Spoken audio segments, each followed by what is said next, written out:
लोकतंत्र का ये मंदिर जन आकांक्षाओं के लिए, विकसित भारत की नींव को अधिक मजबूत बनाने के लिए बहुत महत्वपूर्ण मंच है।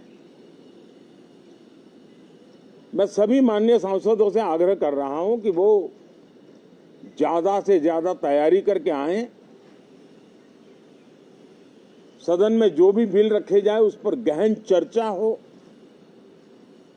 उत्तम से उत्तम सुझाव आए और उन सुझावों के द्वारा, क्योंकि जब एक सांसद सुझाव देता है तो जमीनी अनुभव का उसमें बहुत ही उत्तम तत्व होता है, लेकिन अगर चर्चा ही नहीं होती है तो देश उससे मिस करता है उन चीजों को। और इसलिए मैं फिर से आग्रह करता हूं, और अगर मैं वर्तमान चुनाव नतीजों के आधार पर कहूं तो जो विपक्ष में बैठे हुए साथी हैं, ये उनके लिए गोल्डन अपॉर्चुनिटी है। इस सत्र में पराजय का गुस्सा निकालने की योजना बनाने के बजाय इस पराजय में से सीख करके पिछले 9 साल से चलाई गई नकारात्मकता की प्रवृत्ति को छोड़ करके इस सत्र में अगर सकारात्मकता के साथ आगे बढ़ेंगे तो देश उनके तरफ देखने का दृष्टिकोण बदलेगा, उनके लिए एक नया द्वार खुल सकता है। और वो विपक्ष में है तो भी उनको एक अच्छी एडवाइस दे रहा हूं कि आइए, सकारात्मक विचार लेकर के आइए। अगर हम 10 कदम चलते तो आप 12 कदम करके फैसला लेकर के आइए। हर किसी का भविष्य उज्जवल है, निराश होने की जरूरत नहीं है, लेकिन कृपा करके बाहर के पराजय का गुस्सा सदन में मत उतारना।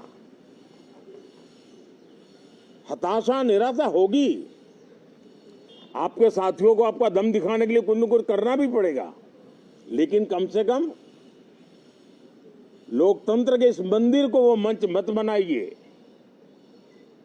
और अभी भी मैं कहता हूं, मैं मेरे लंबे अनुभव के आधार पर कहता हूं कि थोड़ा सा अपना रुख बदलिए, विरोध के लिए विरोध का तरीका छोड़िए, देश हित में सकारात्मक चीजों का साथ दीजिए, अच्छी उसमें जो कमियां हो उसकी डिबेट कीजिए।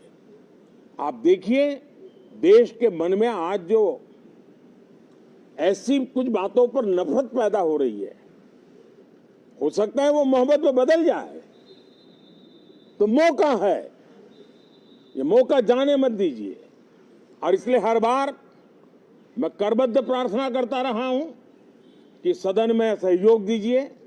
आज मैं राजनीतिक दृष्टिकोण से भी कहना चाहता हूं कि आपका भी भला इसमें है कि आप देश को सकारात्मकता का संदेश दें, आपकी छवि नफरत की और नकारात्मकता की बने, वो लोकतंत्र के लिए अच्छा नहीं है।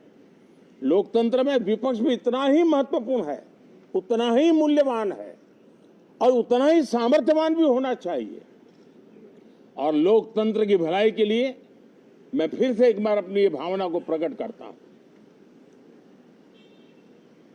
2047 अब देश विकसित होने के लक्ष्य में लंबा इंतजार करना नहीं चाहता।